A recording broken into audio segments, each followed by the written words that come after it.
at the top of the show, of course, we said what was coming up today, and we said we got a real mystery lady here. Mm-hmm. Because she is known as a resiliency ninja. I think of her as a riddle wrapped in an enigma.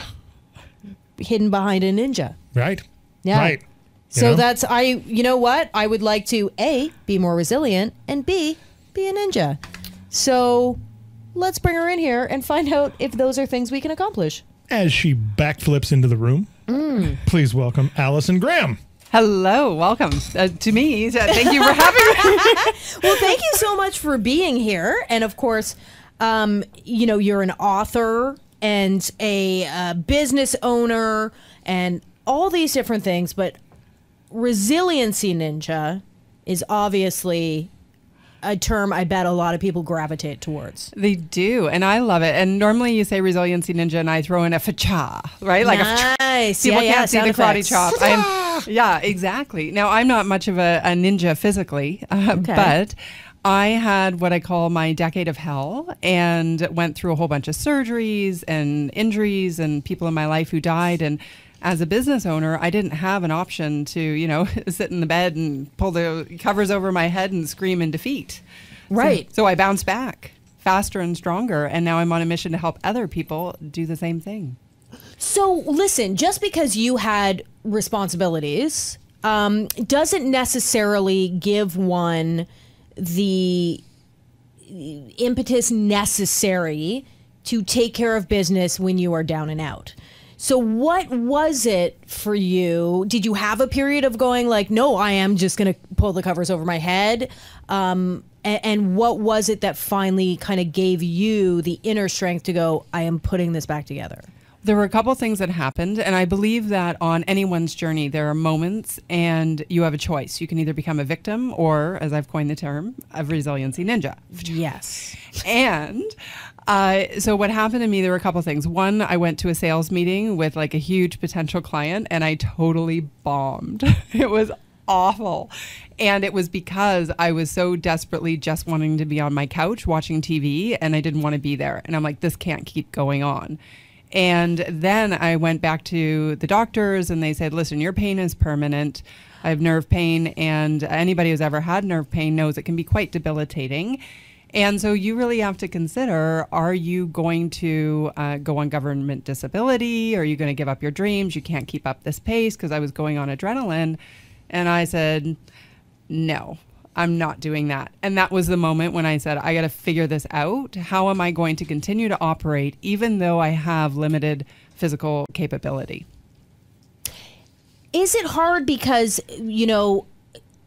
looking at you, and this is a problem that a lot of people with depression also suffer from, is you look completely capable. Don't I? You don't look thank you. like you have any physical disadvantages. And so how did you navigate that aspect of it? Or is it something that you found a way that people don't need to know your personal life? Or do you have a way of just sort of confronting it head on? Well, it's a combination. So a lot of people had no idea what was going on in my life. And so my latest book is called Married My Mom, Birthed a Dog, How to Be Resilient When Life Sucks. And the reason for that is because I ended up calling my mom and saying, can you come and live with me? She's a widow, and, just come drive me to my client gigs. So she would drop me off at the front door. I would go in, pull on the adrenaline, do my show on stage or my training day with the client. And then I would get in the car and I would sleep the whole way home. Wow. And so nobody saw the downtime. They only see the on time. And I think that that's one of the biggest risks we have right now in our society, is because we're looking at social media and then we're judging ourselves, our internal self, based on people's external vision, right? Yeah. The nobody puts the worst times on Instagram, right? They generally don't. I'm about to. No, we'll do it. But I mean, if you look at someone's feed, someone said to me recently, they're like, oh, I've noticed sometimes you post food on Instagram. You eat so healthy. And I'm like, no, but if you count the 10 times in the past 8 months I've taken a picture of my food, yeah, it's been But I didn't take a picture of the 8 pizza pops I ate one time. Those are the 8 healthy meals you had in a month. Yeah. Well done. Yeah. I'm not taking a picture of the garbage I eat, right? And so I think that's most people, when we look and go, their whole life is a party. Well, no. No, it's They not. had some good times. It is. So what do you mean when you say you're going to put the worst times? Well, it's not the worst, but I have a whole new video series that are launching on resiliencyninja.com. And I thought, gosh, I look like I always do this, right? Like I have no problem putting a smile on my face, even when I'm in a high level of pain. And so I did a video of me on the couch. Great. And saying, okay, yesterday I did a keynote for 225 people. Today I am on the couch and I had to cancel my afternoon. I cannot pull it, but I'm self-aware enough that this is what needs to happen. Right. Because I think that is important. And especially if you're trying to use your experience to help other people who have some, especially physical things they have to overcome, then you have to be honest about the times when you're like, oh, I'm broken right now.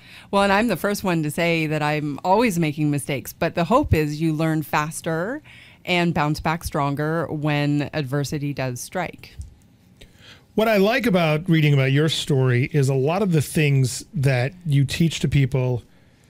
Oh man, I just look at it and I go, oh, all things that I deal with, all things that I try to overcome. And then I look later in some of your lessons and I go, oh, all things that I know that Al deals with. You know what I mean? There's a little something for everyone in there. How to stop comparing yourself to others and see your true brilliance. I'm very guilty of this, way more than my co-host is. I constantly gauge my success based upon what I see others' success as. Isn't that interesting? And I would suggest that there are people, even other hosts, who are looking at you and going, wow, he's got it going on. Yeah. And isn't that because we never know anybody's journey. We don't know what's going on behind the scenes, and we don't know what they're thinking in their mind. And I think we owe it to ourselves and to the world, the universe, whatever you want to call it, right? To actually bring our best self forward without comparison, but in addition to encouraging other people to bring their best self forward. Mm-hmm. You also talk about, don't beat yourself up emotionally. That's also something that I probably do more than most people I know. I mean, I'm really bad at it. Do you have an internal messenger of BS? To a degree. Okay. So essentially there's a voice inside your head that fills in the gaps, right? When we don't know the facts in a situation. We and then he'll tell me the story, but with those filled in facts where I go, but you don't know that. No, but probably. Yeah. What do you mean probably? Yeah. That it hasn't even happened yet. Yeah. No, but the world will blow up at the end, probably. Like, oh. It's, well, you know what? I call it a Columbo novel in your head, a Columbo episode in your head. Only if Columbo was the worst detective ever. But you're around going, well, maybe this is what happened, and this is why, and it's... Yeah. Don't act like you're that balanced about it. You're like, this is probably what it is. No, this is what it is. It's absolute fact. It's funny, with that. So today we're driving up here, and Mom and Winston are in the car, and so one of these transport trucks at the intersection of 401 to 403 is on the sidelines with his pylons up, right? And he's on the edge of the road, and Mom announces, obviously he missed the right path and now he's trying, and I'm like, where do you get to the fact that he's taken the wrong road and now is in trouble? Like, Mom, she is the best internal messenger of BS to come up with, the facts that don't exist. But then when we do that that's a fun story, but when we do that for ourselves and our self-doubt and our self-comparison and, they don't, somebody walked by you and didn't say hello. Oh, well, obviously they're still mad about that, meeting we had last week, right? And it's a cycle. Yeah, I like to do that with guys I've dated. Oh, it's the best. Yes. Oh, man, I've made up some doozies where it's like, is he actually like a malevolent, evil, like Maleficent, but in real man form? Probably not. Probably not. Yeah. Now, I will say what I'm impressed with is this is the thing. I mean, I give her a hard time all the time on here, but Al who is also an Allison, and we are speaking to Allison Graham. And we both spell it the good way. Author of Married, My Mom Birthed a Dog, How to Be Resilient When Life Sucks. Al says this all the time to people, and it's not her just walking the walk. She really means it. Being alone is not being lonely. Doesn't have to be being lonely. Al's one of those people that she's single by choice. There's so much talk people always do that we're going to get you out and meet you a man, and she'll go, I don't need that. I'm fine being me. I don't want to treat that man poorly and speak. I don't want to make space for someone, right? And I know that about myself. And if I accidentally bump into him, maybe I will make space. But I'm not. People are always like, you should online date. You should go on Match.com. And I'm like, no. I don't even want to take the time to go for dinner with someone. Why would I take the time to make a profile? Right. Yeah, because then you're just going to ignore the profiles when they reach out to you. So why would you do it? So that's great, because that makes you, like, part of the Resiliency Ninja piece is being very self-aware of what works for you. And it sounds like you're very aware that being in a relationship is not a priority for you right now. And for me, it was always a priority. I wanted to, meet Mr. Right and have 2.5 kids and settle down and get the white picket fence. And, here I am a decade and a bit later, and I've got a fence. And it's not white, so I kind of missed all of that because it's a chain link. It is. Well, it's not that, but I missed all of that. And I think there came a point through this journey where I was really judgmental to myself, because everything I talk about is because I've been through it and learned, and I'm still, learning how to get through it too. And there was a lot of judgment there because all my friends are coupled off. Well, no, not all my friends. I have many single friends too. People will say to me, oh, you're really good at being single. And yes, I am. Thank you very much. But it can lead to a lot of judgment. So anyway, I think you were leading into the fact that I've launched this little vignette because in the book, there's only one chapter on dating, and it's called Better Single Than Unhappy. Yeah. And so people are saying, well, I don't want to be, because, people go to a party and they're like, oh, there are no men here. I want to go. You have friends like that too, I'm sure, right? Sure. And me. You're anyway. So anyway, I wanted to help people become happy single. Right. So how do you be successfully single in the summertime? Well, and this is, Cassandra and I actually talked about this last week and again this morning. But again this morning because you were coming on the show. Last week, we weren't talking about it in the context of you, Allison Graham. But it's one of those things where it is in summer. It seems like there's all these events and all these great things that couples do all the time. And yeah, it does go through your mind like, oh, sure, it would be nice to go to this outdoor concert with a romantic interest. That would be nice. But I'm not going to go find one for the summer, probably. And the likelihood that one's going to show up now so that a month from now we can hit that concert up is probably pretty slim. Well, you can put that on Match.com. And that actually might work. I'm looking for a summer fill-in for concert going. Yeah, that's true, actually. Need a date to Spouse Fest. But I think the point is, if you want to go to that concert, still just go to that concert. Absolutely. Yes. Last year, I decided, I started writing the book, Married, My Mom Birthed a Dog. And it was the first time when I really thought, you know what, now would be a really bad time to meet my mate. Like now I'm, I can control the pain, like I'm ready. But now would be a bad time. So I'm just going to have an epic summer of say yes. And I am going to go wherever the universe takes me without the intention of meeting somebody. Because I used to be the person who'd go to the party because my friend said there's a single guy coming and you've got to meet him. And then I'd get there and be like, oh, we don't click. And now I want to go home, right? Yeah. Well, it wasn't that bad. I'm dramatizing look at this it. Weirdo. Yeah, well, I try to be kind. Oh, that's their downfall. Yeah. So anyway, I had an absolute blast. Friends who were more acquaintances, I didn't even know who they were. They said, oh, come to Boots and Hearts with us. So I went there for 5 days and I went to different music concerts, some of them all by myself. And, there's something really freeing about choosing to walk into a crowd of people on your own. Sure, yeah. And it's kind of fun. But that's also, I think, something, when it comes to resiliency, I think there's a lot of people who are afraid to be alone and who don't know how to do it. And so they subconsciously or full-blown consciously seek out partners, whether that is the person for them or not, but because anybody's better than nobody, right? And for the early part of my life, I was terrified of the idea that I was going to be alone forever. And I was sort of constantly searching and was afraid to be a self-standing individual.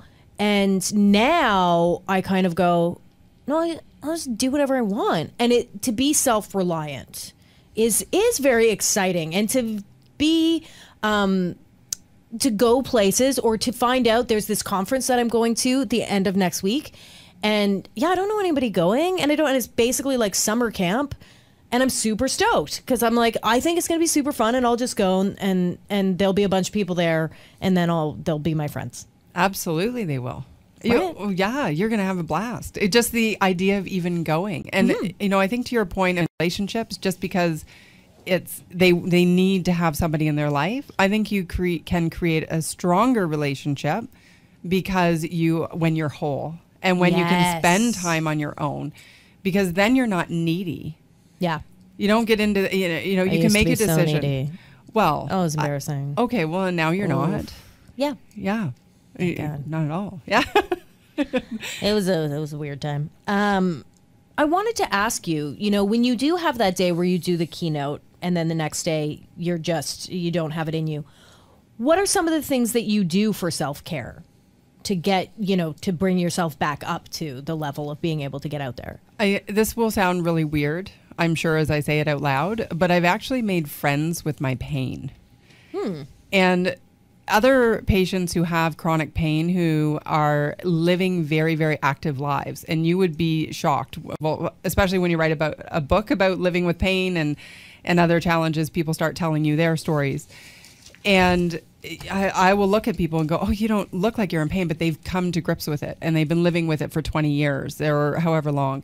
And it's when I used to be in a sort of a denial state when the pain was so severe, and I would wake up every morning and I would say a swear word that I won't say on air. And then I would say, this hurts, but what can I do today to move my company forward and to move my life forward anyway? And so every day was this fight. And I think when we give that sort of fight to our pain, we give it extra power over us. So now when I notice that, I'm like, oh, there you are at a high level, right? Like at a 10. And I live somewhere between now on a scale of 10. It doesn't matter, but like anywhere between a 2 and a 5, and then with spikes to 10, right? Right. So when you get up to that 10, then I just have to take time and I sleep and I get vertical and allow it to happen instead of judging it, that it's happening, and hating it and resenting it, because then that just boils up into everything in your life. That's interesting. Yeah, Ward and I have a friend who's a comedian who travels around the whole world, and he was in a couple of car accidents, and I had no idea until recently, him talking about this, that he basically lives every day at about a 3. Yeah. But he has just learned that, okay, that's my baseline. That's where I have to start life from, which seems incredibly challenging. It adds a different level of challenge, but everybody has challenges. Right. Right. And if, I was talking, and I have a Dr. T's called in the book, who has been a real guider for me, and we have some really great conversations. And we were talking the other day about the what ifs. And, if I didn't have pain, from the surgery, what if I didn't go in for that surgery that day? What if I didn't get that surgeon? What if? And he's like, well, what would you trade it with? So maybe you didn't get the nerve pain, but maybe you got cancer, or maybe you had something else that was traumatic that happened to you. Because we assume that the what if, the other side, is going to be perfect. Yeah. Like we the other side is romanticize. nothing happened. Right. Yeah. Oh, I'm totally healthy. Right. But if you didn't have that, then something else would have been there in its place, because that's how our lives are, right? They don't just go smoothly. We have to keep stuff as it flies at us. Allison Graham is a resiliency ninja and the author of Married My Mom, Birthed a Dog, How to Be Resilient When Life Sucks. Let's take a break, and when we come back, I want to talk to you about applying a lot of this in business and branding and marketing. Sound good? Sounds great. All right, we are hanging out with Allison Graham. She is the author of Married My Mom, Birthed a Dog, How to Be Resilient When Life Sucks. You can see her at resiliencyninja.com. In the last segment, we were talking a bit about a lot of personal things, overcoming chronic pain. And Halifax Heather over on Twitter says, I'm so thankful for this articulation of pain as a fellow chronic pain person. And we talked about,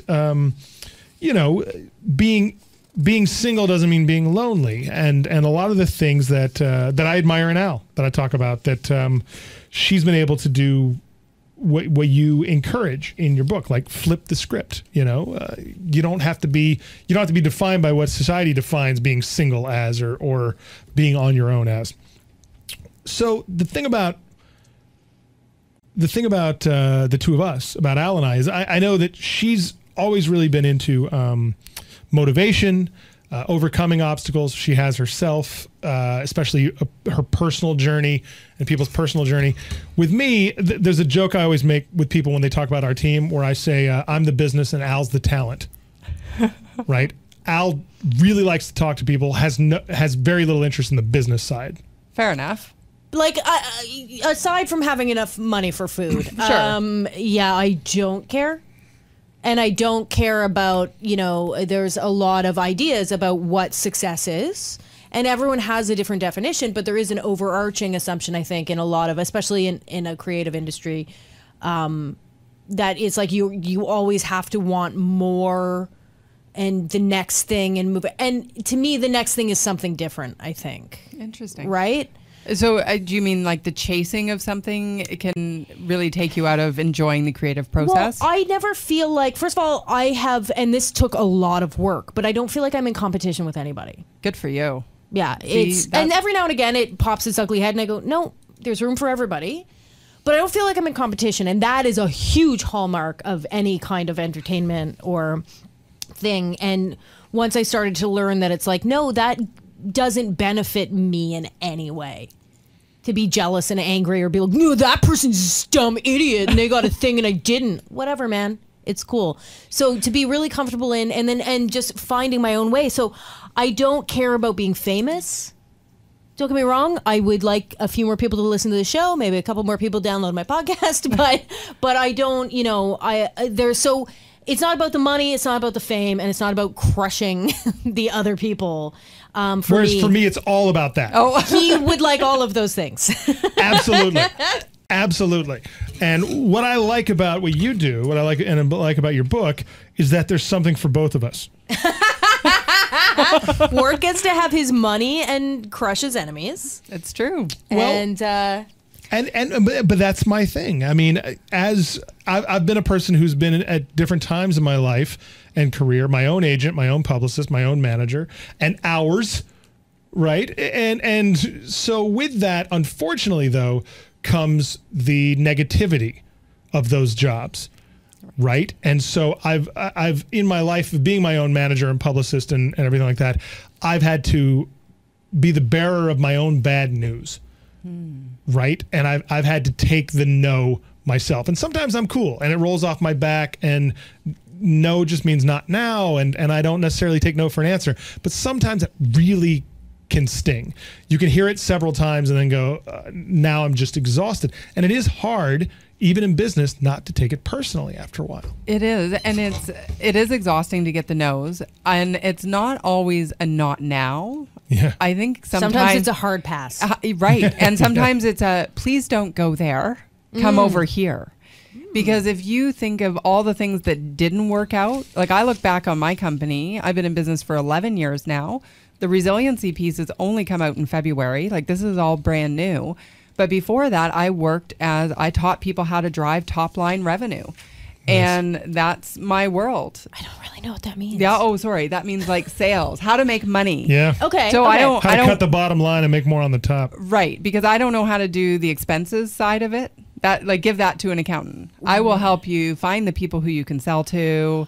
Oh, okay. Right. And get in the door faster. And that was how I built my company. And I worked with a lot of the really fantastic financial institutions in this country, and a couple deals that I had my heart set on, and we worked months to bring them together. And all of a sudden they fell apart. Mm-hmm. And those were huge financial hits. And as someone who is in pain, right, like, and I had to manage the number of days I could be in front of clients, it was even worse because I had nothing else. Like, I was just banking on this big contract. Right. And this happened to big companies. And just because they lost their job and then new people came in, or they decided not to have consultants anymore for a time period, whatever it was. And so I lost all that income. But I'm so thankful I did. Now I can look back and go, I can say, wow, because that helped me find new clients who I absolutely love. Even though now I've gone more into the personal space, I'm still operating Elevate Biz. So it's elevate your life, double your business. I'm like a little, a Ward and Al mini show, right? Right. Yeah. And having those two sides. And I think that being resilient and being able to bounce back when somebody tells you no, or when a deal goes sideways, if you're talking about business, is about, it can be negative if you allow it, but I still will flip the script and find, okay, where is the benefit here that I can't even see yet, that this shouldn't work out? Right. Something I began to try to do, I think too much time has been spent, and I don't just mean in my life, I mean even in books I've read, too much time is spent encouraging revenge as a motivator. And by that, it's like when I hear people say things like, success is the best form of revenge, right? Or, you're going to prove them all wrong. And I've always had that mentality of, I'm getting out there, I'm going to prove everyone wrong.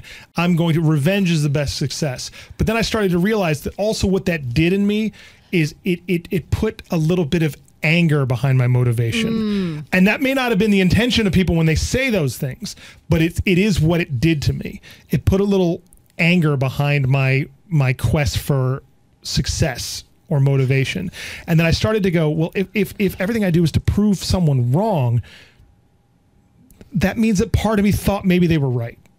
Interesting. That's an interesting thing to say. And so now I try to move forward doing it all for me. Yeah. And not doing it as if that person will never even know. Right. Well, and the thing is, if you're doing it to prove them wrong, I think the biggest challenge with that tactic and that advice is they're not waiting to find out if you can do it. Yes. Yeah, they don't care. Like, they probably said some flippant comment, and it was just, good luck with that. Yeah, and then good they luck. lived their life for 20 years. Right. And they didn't even know they said it, or it didn't even phase them. But not just that. No one. I've been in show business for 30 years. Nobody has ever called me up and gone, I was wrong. Yeah. Ever. They might think it. They might be jealous. You know what? Yeah. They could be living. I don't think they even think it. No, but the point is you F probably that guy. will never get that moment. No. You're never going to get that moment. And they probably don't think it. They probably go, you know what? Still F that guy. Yeah. I really think that. I think when you hear that somebody, no one's going to... someone told me, an agent told me, no one will publish this book. And then it got published by the first publisher that I pitched it to, right? Someone said, I bet that agent's eating crow today. I go, no, I guarantee you. She went, I'm still right. F that guy. I mean, I just... And probably not even read the book, So I just, you know what I mean? And I looked at how much of my life I used that as a motivator. I'm going to prove so-and-so wrong. And I kind of stopped after a while and I go, I think that put some anger in me. Absolutely. Think about how that would inspire every day, every decision you're making. I'm going to prove them wrong. That's the underlying motivation. And what we really want to do as a resiliency ninja is allow all those other people to do their thing and support them as we can. And, if somebody tries to diminish my spirit at all, I'll encourage them to go find their path, and in a really kind, genuine, authentic way. And you can't hold... Actually, I have a blog post called Navigating the Naysayers. And it's like an infographic. At first, you have to figure out whose opinion do you really care about? Yeah. And it's generally a very short list. Right. Yeah. It Yeah. really is. Mm-hmm. Can you just punch him in the throat sometimes? Yeah, technically it is an option. That's what ninjas do. It's an option. You Don't even know what ninjas do. You don't know that a ninja's ever punched anybody in the throat. You don't know that I'm not one. I do know. You don't know where I go at night. I do know. Well, see, think about it though. Like that's why I created the ninja analogy. I think of like the Hollywood. You're hanging out in the, walking down the street, everything's fine, and then all these, combatants come out of nowhere and they start fighting you, and you just calmly, coolly, karate chop them out of the way, and then you keep walking down the street and nobody sees the battle that you faced. Right. Ooh, so good. What a great analogy. It's, I do think, first of all, I think that revenge as a motivator is great in the gym. Oh, interesting. That's I should use that because I do have trouble. That's the only place I've ever found it really effective in my life is I'm like, I don't want to do this. Oh, but you know what? I want that guy to be mad that he broke up with me. I keep walking. But I do, pausing is something really big in my life and has been for the past couple of years. But it is still something that is a constant. My brain is naturally very negative. I have a solid negative tape in the old brain-a-rooney that I've been working on for years. So I've gotten a lot better, but there's still those days where I have to give myself a lot of pep talks. So the challenge with positive thinking, in my opinion, I tend to take all this personal development and then completely make it the opposite. Okay. That's my opinion, because I went through so much of that, like the depression, everything that went along with the pain and the surgeries and the grief and all of that. And I was always looking for the magic answer, and everybody said, think positively, just think positively. And I'd be like, that makes me miserable. Yeah. Because in the back of my mind, I know I'm lying. Interesting. So I would prefer to see the positive in a situation, which is different than positive talking. Sure. Because you can say, like Tony Robbins, one of the things he says is like, you can look at it and I don't have weeds, I don't have weeds, I don't have weeds, I don't have weeds. No, you still have weeds.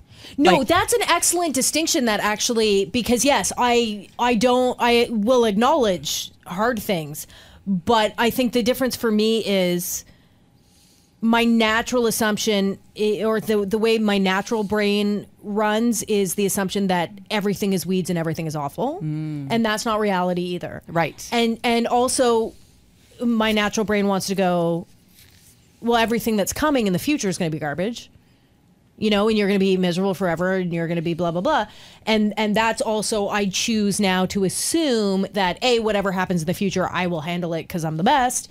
And, I'll just continue trying to learn and grow and be the best self so that whatever happens, I'm ready for it. Well, it's like one of the chapters in the book is called The Ice Cube That Became the Snowman. And it talks about the fact that you have this issue. So whatever the one challenge is the size of an ice cube. But then you go atop the hill and you put some snow around it, which is now we're expanding that ice cube and we're making it more dramatic. Yeah. And then we're going to kick it down the hill and we're going to allow it to accumulate snow all the way along. So everything in our life is now represented by the issue in the center of the snowman's bottom. And so these are the pearls of wisdom that are in my book. So that speaks to everyone. That represents me very, very well. I'm quite the snowballer. You're the snowballer. That's what we'll call you. Yeah. No, I am. I truly am. I can make a mountain out of any molehill. Yeah. So how do you not do that? Or how do you, once you've made the snowman, just get the ice cube out of there? Well, the ice cube can melt. Move position.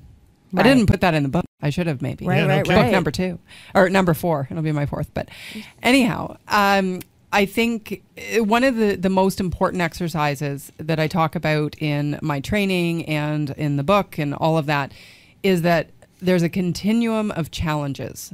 And if we're going to be a realist, we need to be sure that we're looking at stress, obstacles, and adversity very differently. Because we tend to make stress, which is internally driven, like we exaggerate it. Oh my gosh, I'm so busy. Yeah, we're all busy. Yeah, that doesn't define you in any way. But something horrible has happened. What do? We diminish it. And we say, oh, I'm fine. How are you? I'm fine. And it's like this, we've got it backwards. Right.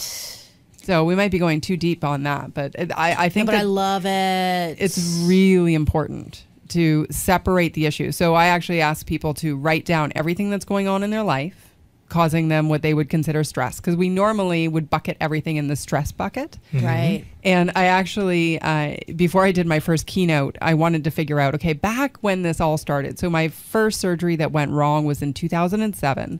And by 2009, I had 5 surgeries. The 6 people died in a matter of a few months, and was starting the journey on 8 random injuries, breaks. Yeah, I know. It was like the fan kept coming. Really, yeah. And so I did one of those stress tests, right? To figure out like how stressed out was I? So I answered all the questions based on what I was going through at that time. And my score was 734. And the scale said that if you're over 330, please seek medical attention. Wow. So that was the level of quote unquote stress. But then I look at the test and I'm like, that's not stress. Those are adversities. And adversity means nothing's going back to the way it was. Right. So anytime we spend wishing for the way things used to be is time taken away from our healing. Yeah. Allison Graham. Smarty pants. You can check out Allison at resiliencyninja.com. The book is called Married My Mom, Birthed a Dog, How to Be Resilient When Life Sucks. Thank you so much for being here. This was really a lot of fun. Thank you for having me. Oh, I hope you'll come back again. I would come back and talk with you anytime. There you have it.